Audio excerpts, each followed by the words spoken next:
আজ আমি করব মাছের একটা রেসিপি। তো তার জন্য নিয়েছি এখানে পার্শে মাছ। তো পার্শে মাছটাকে আমি করব এইরকমভাবে, আমি পেঁয়াজ কলি দিয়ে। তো পেঁয়াজ কলিটাকে আমি এরকম লম্বা সাইজ করে কেটে নিয়েছি, আর আলুটাকেও আমি এরকম লম্বা সাইজ করে কেটে নিয়েছি। এখন আমি মাছটার মধ্যে প্রথমে নুন হলুদ মাখিয়ে নেব। দিলাম পরিমাণ মতো নুন, দিলাম হলুদ গুঁড়ো, দিয়ে মাছটাকে ভালো করে মাখি। তো মাছটাকে নুন হলুদ মেখে নিলাম। এখন আমি রান্নাটা শুরু করব। তেলটা গরম হয়ে গেছে, দিলাম 1 চিমটি নুন, যাতে তেলটা না ছিটকায়। এখন আমি মাছটা ভাজবো। মাছটাকে আমি খুব হালকা করে ভেজে তুলে নেব। মাছটাকে আমি কড়া করে ভাজিনি, একটু হালকা করে মাছটা এপিট ওপিট করে ভেজে তুলে নিয়ে। এখন আমি আলুটা দিয়ে দিলাম তেলের মধ্যে, আলুটা ভাজবো। দিলাম নুন, দিলাম একটু হলুদ, দিয়ে মিশিয়ে নেব। দিয়ে আমি একটু ভেজে নেব, একটু লাল করে ভেজে নেব। আলুটাকেও আমি একটু লালচে করে ভেজে তুলে নিয়েছি। দিলাম খানিকটা কালো জিরে ফোড়ন, দেব খানিকটা পেঁয়াজ কুচি। আমি মাঝারি সাইজের একটা পেঁয়াজ কুচিয়ে দিয়ে দিলাম, দিয়ে পেঁয়াজটাকে একটু লালচে হওয়া পর্যন্ত ভেজে নেব। দিলাম 2টো চেরা কাঁচা লঙ্কা। পেঁয়াজটাকে আমি কিছুটা ভেজে নিলাম। এখন আমি এটার মধ্যে পেঁয়াজ কলিগুলো দিয়ে দিলাম, দিয়ে আমি পেঁয়াজ কলিটাকেও একটু ভেজে নেব। দিলাম পরিমাণ মতো নুন। তো নুনটা মিশিয়ে নিয়ে আমি এটাকে এখন একটা ঢাকা দিয়ে রাখবো নরম হওয়া পর্যন্ত। পেঁয়াজ কলিটা আমার ভাজা হয়ে গেছে। এখন আমি দিলাম একটা টমেটো কুচি করে।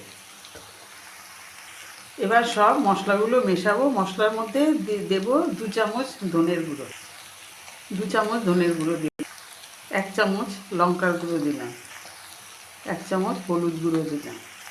নুনটা আমি একটু পরে দেখে আবার নুনটা মেশাবো। এখন আমি সবগুলো ভালো করে কষিয়ে নেব।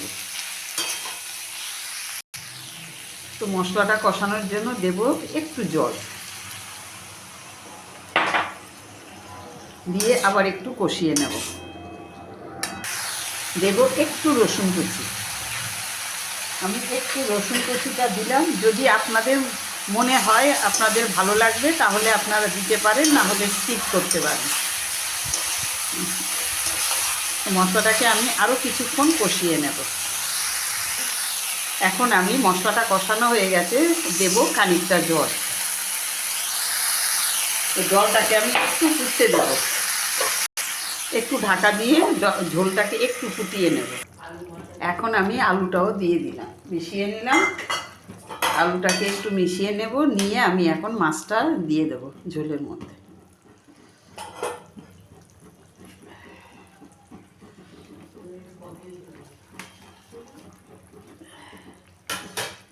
দিয়ে একটু মিশিয়ে ছড়িয়ে দেব ভালো করে।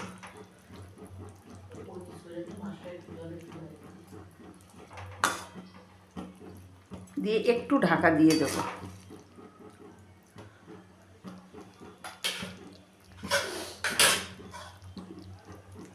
একটু ঢাকা দিয়ে দিলাম। তো ঢাকাটা আমি সরিয়ে দিলাম। তো মাছের ঝোল আমি ঝোল রাখতে চাইনি, এটা আমি এরকমই একটু মাখা মাখাই রাখতে চেয়েছি। তো এটাই আমার হয়ে গেল, মাছের ঝোল আমার কমপ্লিট। এখন আমি এটাকে নামিয়ে নেব।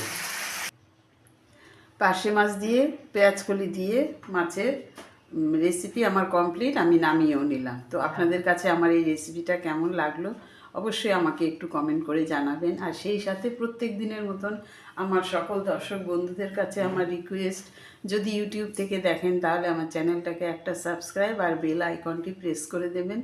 আর যদি ফেসবুক থেকে দেখেন তাহলে আমার চ্যানেলটিকে ফলো করার অনুরোধ রইল। তো দুপুরবেলা যদি এরকম গরম ভাতের সাথে এরকম একটা রেসিপি থাকে তাহলে দুপুরবেলার খাবারটা তো অবশ্যই ভালো হয়ে যায়, আর ভালোও লাগে খেতে, বিশেষ করে শীতের দিনে এরকম একটা রেসিপি। তো আজ এই পর্যন্তই, আবার নেক্সট রেসিপি নিয়ে কথা হবে। ভালো থাকবেন, সুস্থ থাকবেন।